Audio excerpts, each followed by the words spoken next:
नमस्कार, मी संदीप आणि आपण पाहत आहात टीव्ही नेक्स्ट मराठीचा कार्यक्रम चर्चा तर झालीच पाहिजे.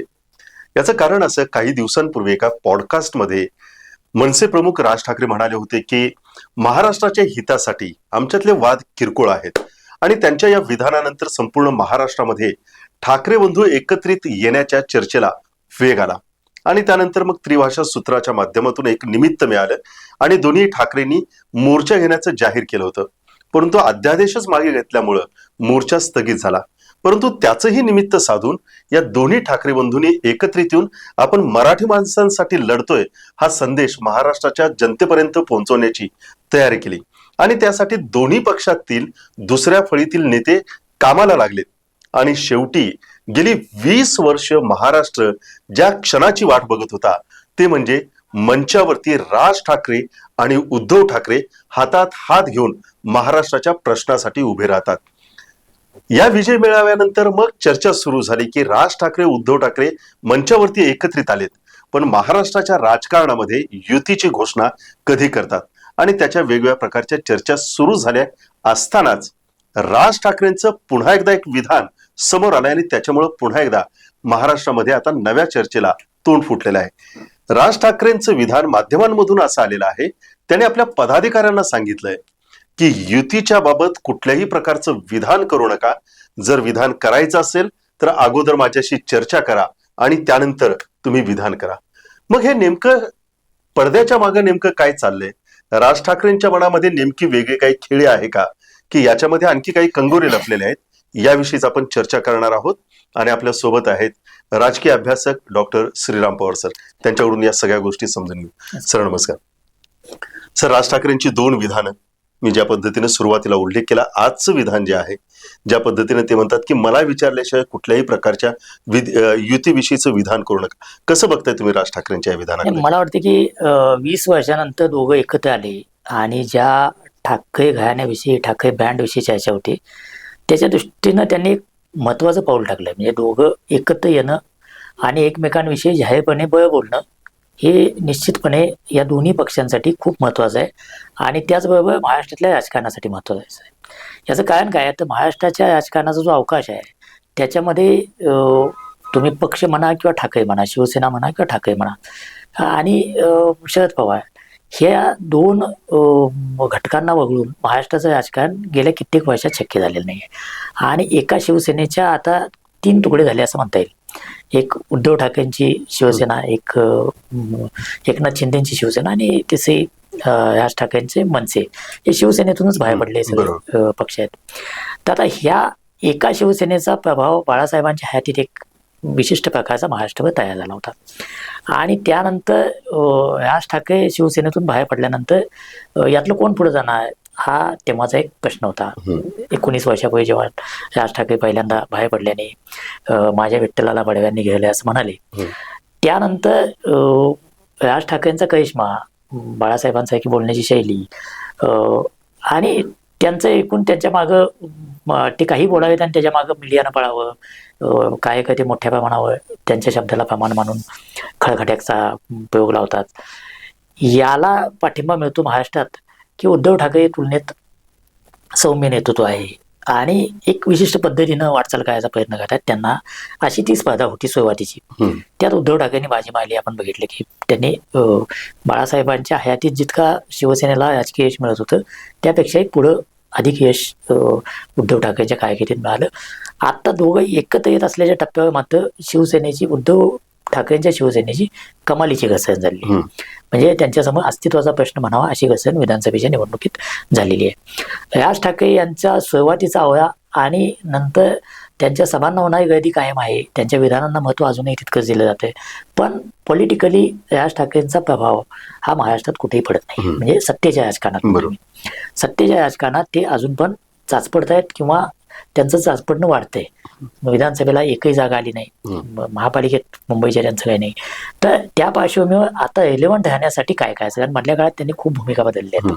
ते भाजपच्या जवळ गेले, ते भाजपासून लांब गेले, ते लोकसभेच्या निवडणुकीच्या वेळेला काँग्रेस किंवा राष्ट्रवादी काँग्रेस यांची सुसंगत भूमिका म्हणजे मोदींच्या विरोधातली भूमिका मांडत. एवढं सगळं करून सुद्धा पक्ष म्हणून सत्तेच्या खेळामध्ये राज ठाकरेंच्या हाताला काही लागलं नव्हतं. हम्म.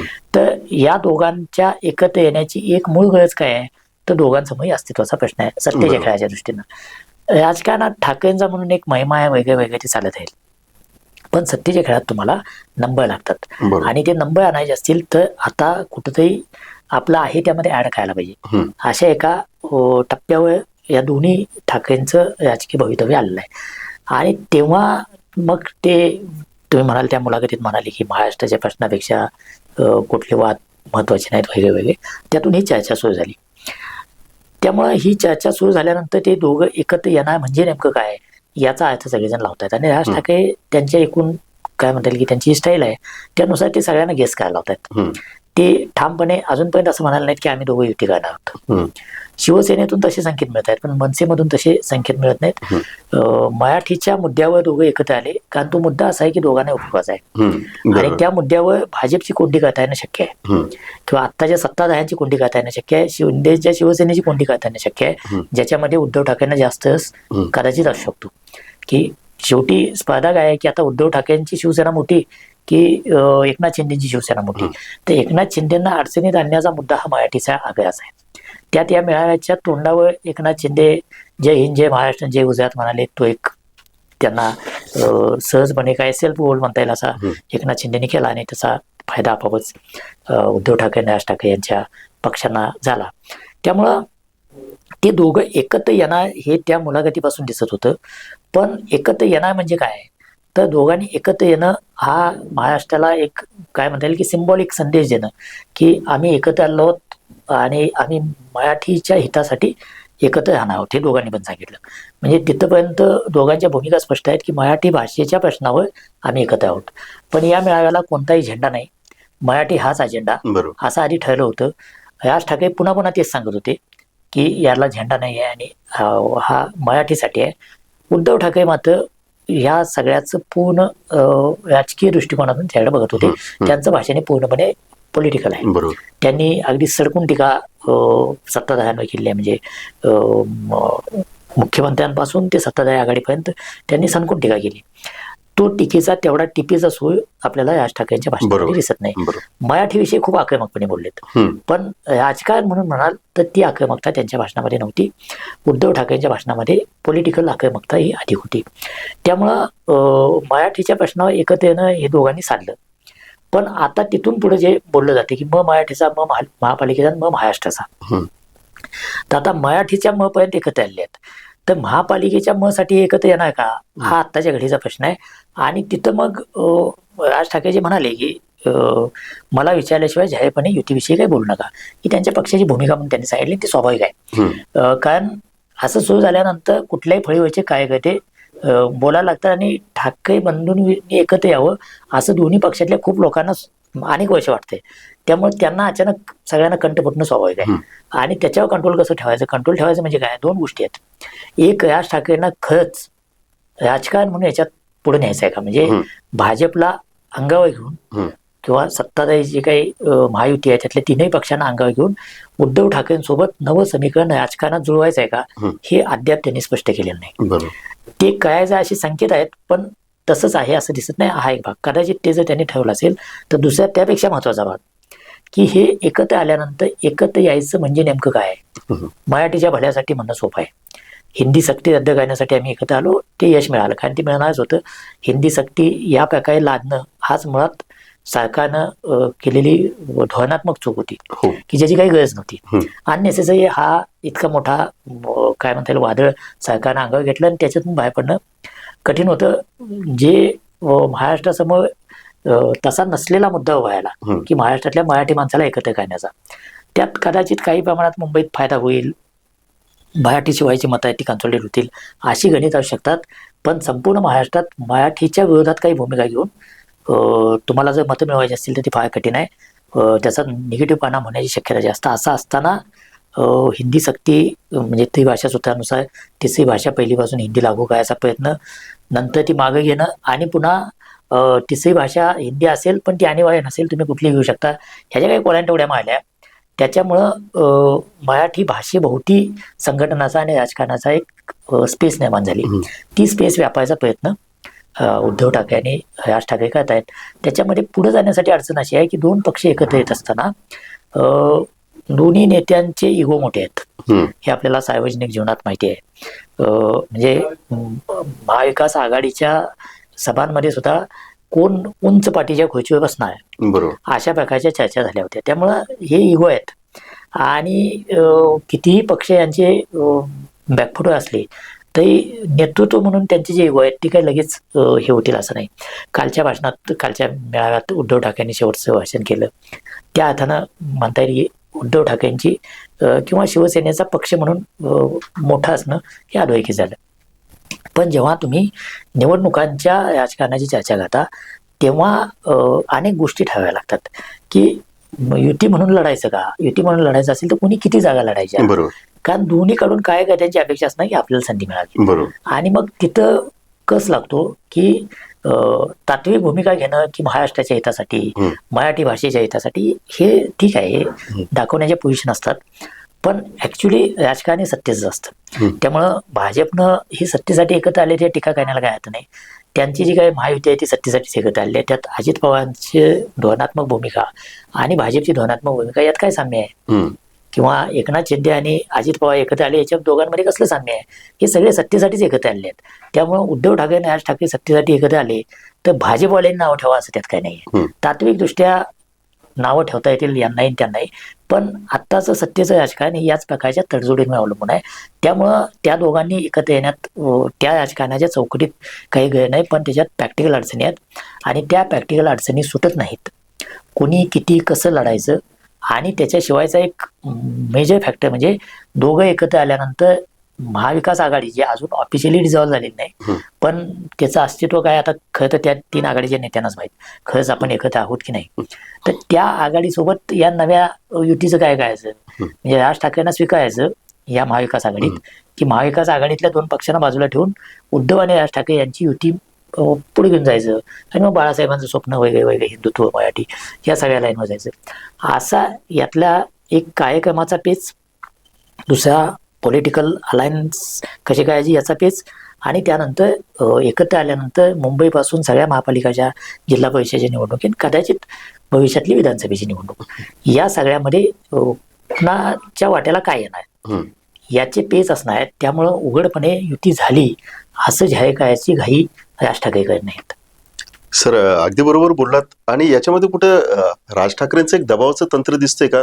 कारण ज्या पद्धतीने एक नाही शिंदे गट फुटल्यानंतर, म्हणजे शिवसेनेतून शिंदे बाहेर पडल्यानंतर ज्या पद्धतीची घसरण उद्धव ठाकरेंच्या पक्षाला लागली, आता उद्धव ठाकरेंच्या हातामध्ये फक्त काहीच शिल्लक आहे. राज ठाकरेंना एका बाजूला काहीच गमावण्यासारखं नाही. आणि आता राज ठाकरेंची पोझिशन अशी आहे की ते शिंदे गटाला सुद्धा हवे आहेत, त्याच्यामुळे डिनर डिप्लोमसी चालते. त्याच पद्धतीनं ताजमध्ये एक नाही मुख्यमंत्री देवेंद्र फडणवीस एक नाही राज ठाकरेंना भेटतात, आणि तिसऱ्या बाजूला अजित पवारांची सुद्धा एक नाही भाषा थेट रीतीनं करत नाही. त्याच्यामुळं राज ठाकरेंची भूमिका ही तिन्ही पक्षांना पूरक अशी आहे, आणि या दृष्टिकोनातून आपलं अजून वजन वाढवता येईल. आणि त्या दृष्टिकोनातून, कारण एकदा राज ठाकरे उद्धव ठाकरेंना म्हणाले होते, ज्यावेळेस टाळी देण्याचा प्रसंग आला होता त्यावेळेस एक नाही अगदी शेवटच्या क्षणापर्यंत आपण पत्रकार परिषद दुपारी 12 वाजता घेऊ असं ठरलं होतं, परंतु पत्रकार परिषद झाली नाही. आणि त्याच्यानंतर मग माध्यमांनी राज ठाकरेंना विचारलं होतं की टाळी देण्याचा प्रस्ताव बारगळलाय, तुम्ही काय प्रतिक्रिया द्याल. त्यावेळेस राज ठाकरे म्हणाले होते की उद्धव ठाकरे कसे आहेत ही मी लहानपणापासून ओळखतो. तर त्यामुळं आता जी काही परिस्थिती निर्माण झाली या दृष्टिकोनातून राज ठाकरे आणखी मायलेज शोधण्याचा प्रयत्न करतायत का? नाही, हे पुन्हा महाराष्ट्राच्या राजकारणातले एक टिपिकल वैशिष्ट्य आहे की राज ठाकरे यांच्या पक्षाकडं आता काहीच नाही आहे. सत्तेच्या खेळात म्हणाल तर काहीच नाही आहे. ना आमदार आहे, ना कुठं लक्षणीय कुठल्या स्थानिक स्वराज्य संस्थेमध्ये सत्ता आहे, काहीच नाही आहे. असं असताना सुद्धा हा पक्ष महत्वाचा आहे. याचं कारण आता महाराष्ट्राला निवडणुकांना सामोरं जायचं आहे, ते महापालिका, जिल्हा परिषद या निवडणूक आहेत, आणि इथल्या मतांची संख्या कमी आहे मतदारसंघातली, आणि तिथलं व्हिक्टरी मार्जिन, विजयाचं मार्जिन आहे ते खूप कमी असतं. इथं राज ठाकरेंचा मनसे हा फॅक्टर असू शकतो, विशेषतः मुंबई, ठाणे या सगळ्या पट्ट्यामध्ये, नाशिकमध्ये काही प्रमाणात, काही अगदी अल्प प्रमाणात पुण्यामध्ये सुद्धा. तर मनसे हा फॅक्टर असू शकतो. आणि जिथं निवडणुका 200-500 मतामध्ये इकडे तिकडे होऊ शकतात तिथं राज ठाकरे महत्वाचे काय म्हणता येईल की टिल्ट करणारा फॅक्टर असू शकतो. तर असा फॅक्टर आपल्या बाजूनं नसला तरी आपल्या विरोधात जाऊ नये हम्म. अशा प्रकारचे प्रयत्न ज्यांना राजकारण समजते असे सगळे कारण आहे. आणि महाराष्ट्रात राजकारण समजणारे सगळे एकापेक्षा एक ढोळे नेते आहेत. त्यामुळं एकनाथ शिंदे काय आहे, देवेंद्र फडणवीस काय आहे, अजितदादा काय, या सगळ्यांची आपली आपली गणित असणार आहेत. त्यामध्ये या सगळ्या डेव्हलपमेंटचा आपल्यावर किमान निगेटिव्ह परिणाम होऊ नये असे ते प्रयत्न करणार. आणि राज ठाकरेंना पण कळतं ना की आपलं बलस्थान काय आहे, बरोबर. की त्यांनाही हे कळतं की आपण जर स्वतंत्र निवडणुकीला उभा राहिलो महापालिकेच्या तर आपल्या हाताला काय लागणार आहे त्यांना कळतंय. पण आपलं जे स्थान आहे आता उद्धव ठाकरेंची गरज आहे का त्यांचा पक्ष खूप घसरण्याला लागलाय. त्यांना राज ठाकरे एकत्र आले तर एक बळ मिळण्याची शक्यता आहे, कागदावर ते स्पष्टपणे दिसते. आणि ती केमिस्ट्री जमून आली तर नक्कीच त्यांच्या फायद्याच असेल, तोट्याचं काय असणार नाही. त्यामुळं त्यांना राज ठाकरे हवे आहेत, बाकीच्यांना पण ते किमान आपल्या विरोधात जाऊ नयेत अशी परिस्थिती पाहिजे.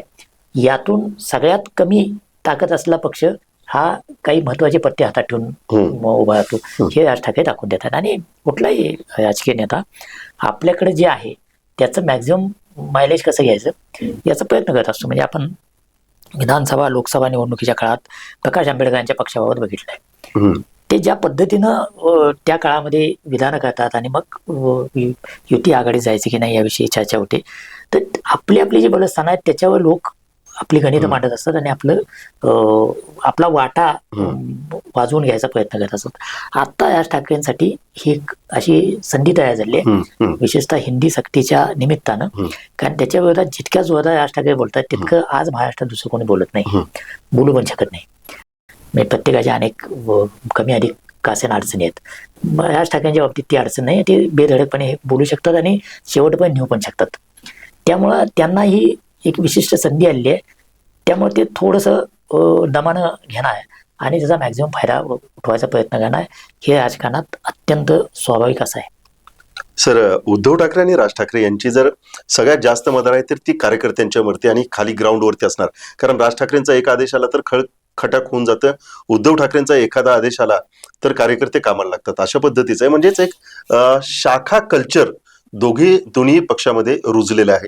अशा परिस्थितीमध्ये तो एक पेच निर्माण होणार का की आज उद्या जर आपण युती करायची म्हटली तर प्रत्येक शाखा प्रमुख जो उद्याच्या नगरसेवक पदासाठी इच्छुक आहेत तर मग पुन्हा कुठेतरी गणित बिघडायला लागतील या दृष्टिकोनातून? नाही, तो म्हणजे मी मगाशी म्हणाल तोच मुद्दा आहे की जागा वाटप कसं करायचं, कुणाच्या वाट्याला काय येणार हा यातला पेचाचा मुद्दा असणारच आहे.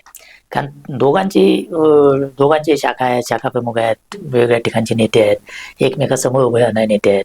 तर यातल्या कुणाला ते थांबावायला सांगावं लागणार आहे एकत्र लढायचं ठरलं तर. मग ते कुणाला सांगायचं, जो ज्याला सांगायचं तो आज किती म्हणत असला की दोघं भाऊ एकत्र आले पाहिजेत, मराठीचा हित बघायला पाहिजे, जेव्हा त्या व्यक्तिगत काय त्या प्रसंगी येईल की दुसऱ्यासाठी थांबायचं आहे, शिवसैनिकासाठी मनसेच्या सैनिकांना थांबायचं किंवा मनसेच्या सैनिकासाठी शिवसैनिकांना थांबायचं आहे, तेव्हा त्याच्या पातळीची जी नाराजी येईल त्याचं काय करायचं हा या दोन्ही पक्षांसमोरचा पेच असणारच आहे. त्यामुळं प्रॅक्टिकल अडचण ही आहे. मला वाटतं की हा त्याचा एक भाग आहे, पण त्याच्या पलीकडचं जे राजकारणातलं काय म्हणता येईल या निमित्तानं जे चर्निंग सुरू होणार आहे तो मेळावा, त्या मेळाव्यातून जर परवा जो झाला डोममधला मेळावा, त्यातून जर काही पुढचं राजकारण दोघं एकत्र येण्याचं झालं तर त्याच्यातून एकाच वेळेला महाराष्ट्रातल्या दोन्ही प्रवाहांच्या पुढं काही प्रश्न तयार होणार आहेत. प्रश्न असे आहेत की म्हणजे भाजप समोरचा प्रश्न अतिशय स्पष्ट आहे. भाजपची लॉंग टर्म वाटचाल जी आहे, तुम्ही 80च्या दशकापासूनची जर वाटचाल बघितली तर त्यांना महाराष्ट्रासारख्या राज्यामध्ये आधी हातपाय पसरणं ही त्यांची प्राथमिकता होती. आणि अनेक राज्यामध्ये त्यांनी जसं प्रादेशिक पक्षांना हाताला धरून किंवा प्रादेशिक पक्षांच्या खांद्यावर बसून आपलं स्थान निर्माण केलं, तसं महाराष्ट्रात शिवसेनेच्या खांद्यावर बसून भाजपनं आपलं स्थान तयार केलं. मग हिंदुत्व हा मुद्दा, त्याच्या आधी बाळासाहेब ठाकरे पूर्ण महाराष्ट्र आणि मराठी याच्या भोवतीचं राजकारण करत होते. नंतर त्यांनी हिंदुत्व आणि मराठी हे काही वेगळं नाही अशी भूमिका घेतली आणि मग युतीचा एक काय म्हणता येईल की तुझ्या गळा माझ्या गळा अशा स्वरूपाचा तो काळ होता. तो काळ असला तरी भाजपच्या लॉंग टर्म वाटचालीमध्ये हे अतिशय स्पष्ट होतं की ज्या ज्या प्रादेशिक पक्षांना आपण घेऊन निघालो आहोत त्या पक्षांना कधीतरी आपल्याला बाजूला सोडायला लागणार आहे, त्याशिवाय आपण स्वबळावर उभं राहू शकत नाही. आणि महाराष्ट्रामध्ये काँग्रेस काही महाराष्ट्रातली संपत नाही किंवा देशभरात काँग्रेस संपत नाही. प्रश्न असतो तो राष्ट्रीय पातळीवरचा मोठा प्रवाह म्हणून काँग्रेस असल्यानं भाजपचं फार बिघडत नाही, पण प्रादेशिक पक्ष जर रिंगणात कायम राहिले तर भाजप हा निर्विवाद वर्चस्व ठेवणारा पक्ष राहू शकत नाही. आज काँग्रेसची ती अपेक्षाच नाही आहे निर्वाद वर्चस्व ठेवणारा पक्ष पाहिजे, कारण ती गलित गाथ्या झाली आहेत. पण भाजपला तसं व्हायचं आहे जसं कधी काळी काँग्रेसची परिस्थिती होती, ही जी म्हणी होती काँग्रेसची. तर त्या वाटचालीमध्ये भाजपचा जो मूळ कोर मतदाता आहे तो आहे हिंदुत्वाला मानणारा. तर त्या मतदारामध्ये विभागणी करणारे जे जे घटक असतील ते त्यांना खाऊन संपवणं, त्यांना पोटात घेणं ही भाजपची लॉंग टर्म रणनीती आहे. आणि त्याच्यामध्ये शिवसेनेचा शक्तिपात होत गेला पाहिजे असं त्यांना वाटत होतं. तसे डावपेच त्यांनी 2014 नंतर मोठ्या प्रमाणावर केले. त्याचं काही प्रमाणात त्यांना यश पण आलं, शिवसेनेचा शक्तिपात होतोय. पण दुसऱ्या बाजूला शिंदेच्या रूपानं आणखी एक शिवसेना उभी आली. म्हणजे ज्या कधीतरी भाजपचं स्वप्न असं असेल की शिवसेनेचा सगळा हिंदुत्ववादी मतदारांचा जो गट्टा आहे तो भाजपसोबत आला पाहिजे. त्या मताच्या गठ्ठ्यामध्ये आता 3 आणखी वाटेकरी तयार झाले आहेत. ठाकरेंची, उद्धव ठाकरेंची शिवसेना, राज ठाकरेंची मनसे आणि एकनाथ शिंदेची शिवसेना. कमी अधिक त्यांचं प्रमाण असेल, पण म्हणजे हिंदुत्वाचं कन्सॉलिडेटेड एकच त्याच्यावर अधिकार असणारा पक्ष ही महाराष्ट्रात भाजपचे स्थान नाही आहे. जसं ते मध्य प्रदेशात आहे, गुजरातमध्ये आहे, उत्तर प्रदेशात आहे, हरियाणात आहे, तसं ते महाराष्ट्रात नाही. तर त्यामुळं हे दोघं एकत्र आले की पुन्हा त्या वाटचालीत आणखी एक मोठा अडथळा येणार आहे की जे भाजपला 100% भाजप किंवा निर्विवाद बहुमत महाराष्ट्रात भाजपला मिळवायचं आहे. त्याच्यामध्ये सातत्यानं हिंदुत्ववादी मतांमध्ये असलेलं वाटेकरी असलेली शिवसेना आणि शरद पवारांचं राजकारण हे 2 घटक कायम भाजपच्या 100%च्या वाटेत महाराष्ट्रात आडवे येतात. तर त्यात पवारांचा पक्ष फुटल्यामुळे सुद्धा तो अडथळा पूर्ण संपत नाहीये आणि शिवसेना फुटल्यामुळे पण तो अडथळा पूर्ण संपत नाही. अशा एका पेचामध्ये आता भाजप आहे. त्यात हे दोघं भाऊ एकत्र आले तर मराठीच्या मुद्द्यावर निश्चितपणे सर्वाधिक उत्तरदायी भाजप असेल, कारण त्याचा खूप आक्रमक प्रचार भाजपवाले करत होते. आणि आता कालच्या मेळाव्यानंतर सुद्धा आशिष शेलार काय किंवा निशिकांत दुबेंची कालपासूनची जी वक्तव्य आहेत तर ती वक्तव्य सगळी म्हणजे ते का करत माहित नाही. निशिकांत दुबे हे आक्रमक हिंदुत्ववादी बोलण्यासाठी प्रसिद्ध आहेत. विरोधकांना नामोहम करण्यासाठी आक्रमक बोलतात ते, हे सगळं माहिती आहे. पण राज उद्धव यांच्या निमित्तानं तुमच्यात हिंमत असेल तर माहीमच्या दर्ग्यावर जाऊन उर्दू बोलणाऱ्यांना मारहाण करा वगैरे ज्या प्रकारची भाषा ते बोलतायत किंवा सय्यद सलाउद्दीन आणि दाऊद बरोबर तुलना करतायत मराठीचं आंदोलन करणारे किंवा ह्या सगळ्या मराठीविषयी बोलणाऱ्या नेत्यांची, तर हे सगळं डिवचन आहे. आणि जितकं भाजप हे डिवचेल तितकं त्याच्यावरची रिॲक्शन, मराठी माणसाची रिॲक्शन ही अधिक जोरदार येण्याची शक्यता आहे. कारण निशिकांत दुबेंचं राजकारण त्यांचं काय असेल ते उत्तर भारतात करत चालतही असेल. महाराष्ट्र मुळातच तसा नाहीये. इथं हिंदुत्वाची भाषा बोलताना सुद्धा त्याचा टोन बदलावा लागतो. बरोबर, आतापर्यंत भाजपवाल्यांना पण बदलावा लागलाय. तर त्या महाराष्ट्रामध्ये अशा प्रकारे जर तुम्ही डिवचायला लागला तर या 2 भावांच्या एकत्र येण्याचा फटका भाजपला बसू शकतो. भाजपला हे कळत नसेल असं अजिबातच नाही. ते त्याच्यावर काही ना काही ते मार्ग काढत असतील. राज्यमंत्री प्रतापसिंह जाधव जे आहेत त्यांचं सुद्धा, प्रतापराव जाधव आहेत त्यांचं सुद्धा एक नाही जे स्टेटमेंट आलं की मुंबई ही गुजरातचीच राजधानी होती. नाही, आता ते गुजरातची राजधानी म्हणजे गुजरात आणि महाराष्ट्र हे द्वैभाषिक होतं तेव्हा.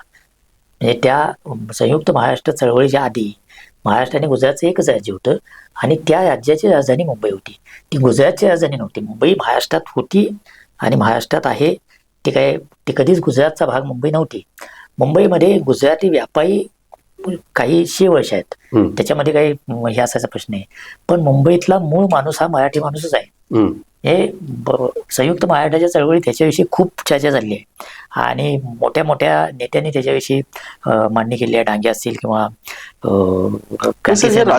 म्हणजे राष्ट्रीय स्तरावरची आता ज्यांचा आपण उल्लेख केला, मी आता जाधव राज्यमंत्री त्यांचा उल्लेख केला किंवा आपण निशिकांत दुबे खासदार त्यांचा उल्लेख केला, ह्यांची जी वक्तव्य आहेत जी भाजपकडून येतात, कारण दोघे भाजपचे हे आहेत, त्याच्यामुळे त्यांच्या वक्तव्य कसं बघतो, म्हणजे भाजपला हे लक्षात येत नसेल. मी तेच म्हणतो की यांचं ते कदाचित अजून त्यांची त्याविषयी स्ट्रॅटेजी ठरण्याच्या आधी या प्रकारची वक्तव्य निशिकांत दुबेंनी केली असतील.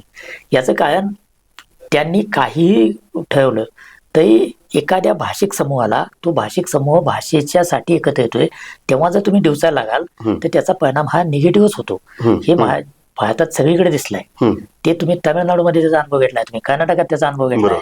असं असताना तुम्ही महाराष्ट्रात, आणि महाराष्ट्राचा एकूण रचनाच अशी आहे की महाराष्ट्रीय माणूस काही खूप रोज उठून भांडायला जात नाही, हम्म. पण तुम्ही जर त्याच्या अस्मितेला ठेवसाल आणि त्या भोवती जर एकत्र आणायला लागाल हम्म. तर मग तो उभा राहतो. हे हम्म. अनेक वेळा दिसलाय. हम्म. तर तो आपल्या विरोधात उभा करण्याची एवढी हौस का यांना हम्म. हेच बरोबर. कळत नाहीये. म्हणजे हे न कळालेलं कोड आहे की अशा वेळेला लोकांनी काय म्हणायला पाहिजे की जे महाराष्ट्रातले भाजपचे नेते म्हणतायत ते, आम्ही काय मराठीचे विरोधी आहोत का, हम्म. आम्ही पण मराठीचं हित करण्याचं आहोत, आम्ही अभिजात भाषेचा दर्जा मराठीला दिला वगैरे. ही महाराष्ट्राची सुसंगत भाषा आहे. हम्म. पण जर तुम्ही हिंदी लोकांना मारता मग उर्दू भाषिकांना का मारत नाही हम्म. आणि माहीमच्या जाग्यात का जात नाही हम्म. आणि मराठीच्या विषयी आंदोलन करणारे दाऊद आणि अमुक बरोबर. याच्याशी तुम्ही जोडा लागला, हे काही पटण्यासारखं आणि पचण्यासारखं नाही महाराष्ट्राला. त्यामुळे याचा तोटाच होणार आहे. हा भाजपसाठीचा एक त्यांचं जे लॉंग टर्म वाटचाल आहे की महाराष्ट्रात 100% भाजप करायचं असेल हम्म. तर त्यासाठी हिंदुत्वाला मानणारी जी मतपिढी आहे हम्म. त्यांच्या समोर एकच ऑप्शन असला पाहिजे भाजप. तो आता नाहीये. बरोबर. आता 2, 3, 4 ऑप्शन आहेत. हम्म. तर त्यांच्या वाटचालीत दोन ठाकरे एकत्र येण्यानं आणखी मोठा अडथळा तयार होणार आहे.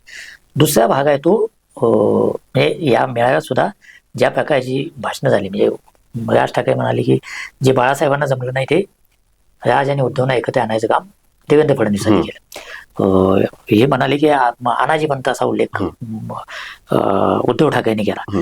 तर हे सगळं दिसते की भाजपच्या विरोधात आहे. हे सगळं प्रामुख्यानं बरोबर. भाजपच्या विरोधात आहे. त्यामुळं संयुक्त महाराष्ट्राची चळवळी काँग्रेसच्या विरोधात होती. आत्ताचा हे सगळा रुख हा भाजपच्या विरोधात आहे, कारण भाजप केंद्रात आणि राज्यात सत्तेत आहे. त्यामुळं तो मुद्दा हा भाजपच्या विरोधात जाणार आहे. पण दुसऱ्या बाजूला जो विरोधातली महाविकास आघाडी आहे ज्याच्यामध्ये काँग्रेस, राष्ट्रवादी काँग्रेस आणि शिवसेना उद्धव ठाकरेंची आहे. तर कालच्या त्या मेळाव्यात राष्ट्रवादी काँग्रेसकडून सुप्रिया सुळे, जितेंद्र आव्हाड ही मंडळी आली होती. आणि काही छोट्या मोठ्या पक्षांचे लोक त्या मेळाव्यात आले होते. पण महाविकास आघाडी आणि ठाकरे बंधू यांचं जुळणार कसं हा प्रश्न कायम आहे. त्यामुळे जसा भाजपसमोर पेच आहे तसा या विरोधातल्या राजकारणासमोर सुद्धा पेच आहे. याचं एक कारण असं की कालच्या भाषणांमध्ये उद्धव ठाकरेंनी आणखी आक्रमकपणे आम्ही हिंदुत्व सोडलेलं नाही असं सांगितलं. बरोबर. आणि हिंदुस्थान हा भाजपचा अजेंडा आहे हे जग जाहीर आहे. तर त्यातलं हिंदी सोडून हिंदू आणि हिंदुस्थान आम्हाला मान्य आहे हे त्यांनी सांगितलं. तर त्यातले हिंदू मान्य असणं म्हणजे हिंदुत्वाशी जोडलं आहे. आणि ते हिंदुत्वाशी जोडणं काँग्रेसला मान्य आहे का? तर काँग्रेसनं सत्ता जोडण्यासाठी म्हणजे 2019च्या निवडणुकीनंतर जो पेच तयार झाला त्याच्यामध्ये ही महाविकास आघाडी तयार झाली. तेव्हा काँग्रेसनं शिवसेनेला समजून घेतलं आणि शिवसेनेनं पण काँग्रेसला समजून घेतलं. आणि मग दोघांनी धर्मनिरपेक्षता, हिंदुत्व या विषयावर फार ताणणार नाही अशा प्रकारची भूमिका घेत राहिले लोक. आता जर आक्रमकपणे तुम्ही हिंदुत्वावर बोलणार असाल तर ती काँग्रेसचे कोंडी करणारं प्रकरण आहे. कारण काँग्रेसला देशभरात त्यांची एक भूमिका आहे, त्याच्यापासून फार दूर जाता येणं शक्य नाही. आणि मग राज ठाकरे जे आक्रमकपणे बोलतायत ती आक्रमकता मराठी भाषेच्या अस्मितेसाठी काँग्रेसला काही अडचण असायचं कारण नाही. पण जेव्हा ती अन्य भाषिकांच्या विरोधात जाते, म्हणजे बोलला नाही तर कानाखाली आवाज काढतो, हे जे आहे हे काँग्रेस सहन कसं करणार किंवा काँग्रेस कसं समजून घेणार? कारण त्यांना बाकीच्या राज्यात पण राजकारण करायचं आहे. कदाचित राष्ट्रवादीला कुठं बाकीच्या राज्यात काही फार त्याचा हे नाहीये, पण काँग्रेससाठी हा पेच असू शकतो.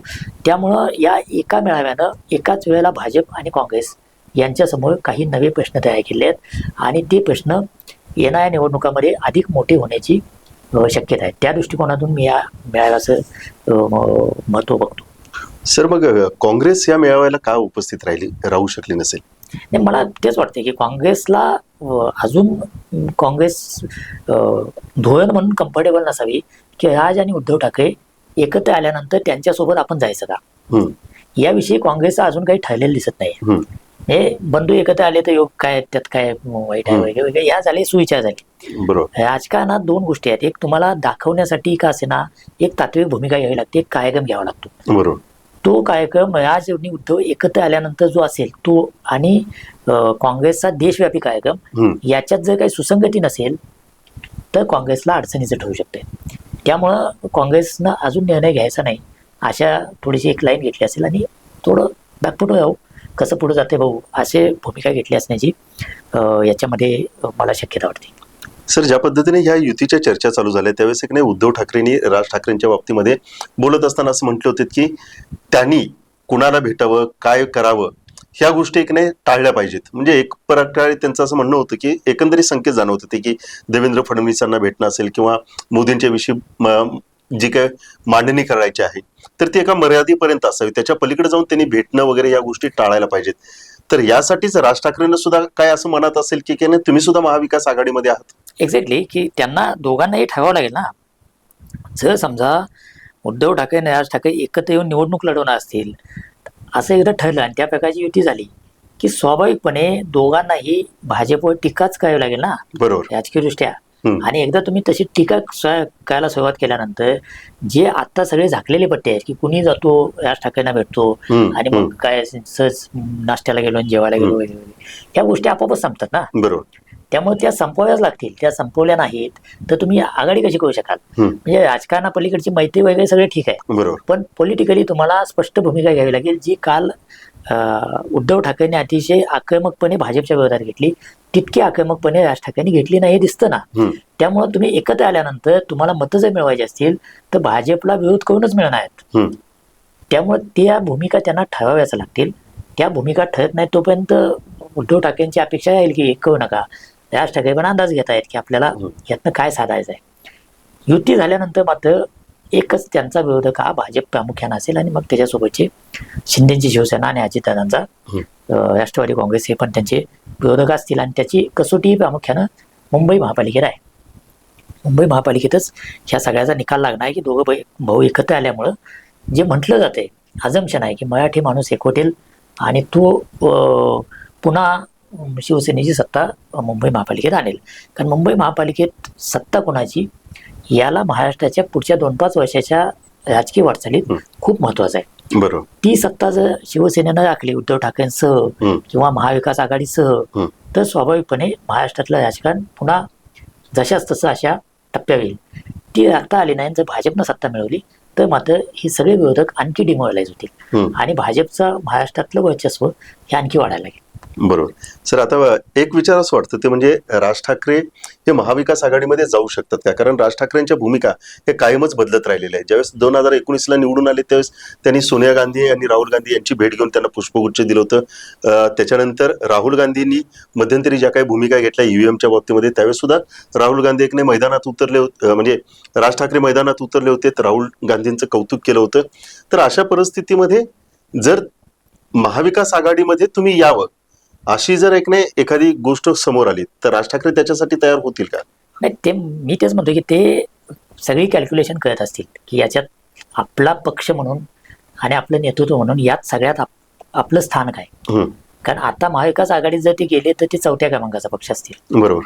आणि मग 4थ्या पुन्हा एकदा ते बैठकीला बसले तर पुन्हा त्या सगळ्या गोष्टी एकदा असतात. जागेचं वाटतं. तर त्या अशा स्वयंभू नेतृत्व म्हणता येईल अशा कुठल्याही नेतृत्वासाठी तो खूप मोठा प्रश्न असतो. बाळासाहेबांच्या बाबतीत सुद्धा होता की मातोश्रीवर भाजपच्या नेत्यांनी भेटायला यावं अशी त्यांची. आणि तोपर्यंत बाळासाहेबांचं महत्व महात्म्य एवढं होतं की नेते जात होते, भाजपचे सगळे मोठे नेते जात होते. आता एकदा तुम्ही युती आघाडीच्या राजकारणात पडला, विशेषतः आघाड्याच्या, आणि भाजपचा तो काळ कसा होता की त्यांना आपला स्पेस वाढवायचा होता आणि त्यासाठी मग ठाकरे काय किंवा पंजाबात बादल काय यांच्यासमोर दुय्यमत्व पत्करायला काही प्रॉब्लेम नव्हता तेव्हा. आता भाजप इतका मोठा झाल्यानंतर त्यांना प्रॉब्लेम तयार झाला. त्यातून या फाटाफाटी सुरू झाल्या. काँग्रेसवाल्यांनी या देशावर इतकी वर्ष राज्य केले की ते या प्रकारचं कुणाचं महात्म्य सहजासहजी स्वीकारलेली शक्यता नाही. बरोबर. ते मान सन्मान देतील पण अशा ह्या ज्या काही सिंबॉलिक महात्म्य असतं ना ते काँग्रेसवाल्यांना मान्य होण्याची शक्यता कमी असते. त्यामुळे ह्या सगळ्या गोष्टी पुढे कशा जातात बघावं लागेल. पण पर्याय हाच असू शकतो त्यांच्यासमोर की एक तर उद्धव आणि राज ठाकरे दोघांनी मिळून एकत्र यावं आणि दोघांनी निवडणूक लढवावी. बाकी काँग्रेस राष्ट्रवादीचं काय व्हायचं होऊ द्यावं. कारण ते कितीही प्रयत्न केला तरी स्थानिक स्वराज्य संस्थांच्या निवडणुकात संपूर्ण एकसंघ आघाडी म्हणून उभं राहणं किंवा महायुती म्हणून उभं राहणं फार कठीण आहे. स्थानिक पातळीवर 7-8 वर्षे निवडणुका झालेल्या नाहीत अनेक ठिकाणी. काय त्यांच्या इतक्या अपेक्षा आहेत की आम्ही जागा वाटप केलं म्हणून सगळे कार्यकर्ते ऐकतील ही शक्यता नाही. ती अडचण आहेच. तर ही अडचण लक्षात घेऊन 2 ठाकरे भावांनी एकत्र येऊन त्यांची युती म्हणून महापालिका लढवाव्यात हा एक पर्याय असू शकतो. नाही तर मग सगळ्या महाविकास आघाडीसोबत राज ठाकरेंनी पण जुळवून घ्यायचं आणि मग महाविकास आघाडीनं असं म्हणायचं की उद्धव ठाकरेंच्या शिवसेनेला इतक्या जागा दिल्यात, त्यातला वाटा त्यांनी राज ठाकरेंना द्यावा. अशा प्रकारच्या वाटाघाटी होऊ शकते. हे सगळे स्पेक्युलेशन आहे. यातलं काय होईल आपल्याला माहिती नाही, कारण राजकारण हे सतत अपडेट होत असतं. बरोबर. नेत्यांच्या मनात काय चाललंय हे काही आपण हे कळत असतो, अंदाज लावत असतो की यांनी असं भाषण केलं, त्यांनी तसं भाषण केलं. राज ठाकरे जसं म्हणाले की बॉडी लँग्वेज होऊन टीव्ही वाले काय, ते स्वाभाविक आहे, हे होतच असतं. त्यात अगदी चुकीचं काही नाही आहे. पण ते 100% तसंच होईल असं नाही, कारण त्याच्या पलीकडची खूप गणितं राजकीय नेते विचारात घेत असतात. त्यामुळे या 2-3 पर्यायापैकी काहीतरी स्वीकारावं लागेल असं. एक शेवटचा प्रश्न सर, राज ठाकरे आणि उद्धव ठाकरे जर एकत्रित आलेत तरी महाराष्ट्राच्या राजकारणावर प्रभाव पडणार, आणि जर दोन्ही नेते एकत्रित नाही आलेत तरी देखील राजकारणाची कूस बदलेल, काय वाटतं सर? नाही, एकत्र आले तर मी म्हणालो तसं भाजपच्या एकूण राजकारणावर परिणाम होईल, काँग्रेससमोर एक आव्हान तयार होईल, महाविकास आघाडीसमोर आव्हान तयार होईल. आणि एकत्र आले नाहीत, समजा एकत्र आले नाहीत तर काय होईल, तर उद्धव ठाकरे स्वाभाविकपणे निवडणूक लढणार आहेत आणि राज ठाकरे पण लढतील. आणि असं जवळ येऊन लांब जातील. तेव्हा जवळ का आलो आणि लांब का गेलो याची कारणं सांगावी लागतील, आणि ते सांगताना एकमेकावरची टीका अनिवार्य होईल. त्यामुळे राजकारण आणखी कटुतेकडे जाईल. त्यामुळं आत्ताचा जो टॅग दिसतोय तो दोघं एकत्र येतील असाच दिसतोय. तो एकत्र येणार नाहीत असं काही आता दिसत नाही, कारण ते राज ठाकरेंच्या मुलाखतीपासून इतका काळ गेला आणि त्यात ते काही हल्ले नाही आहेत. बरोबर.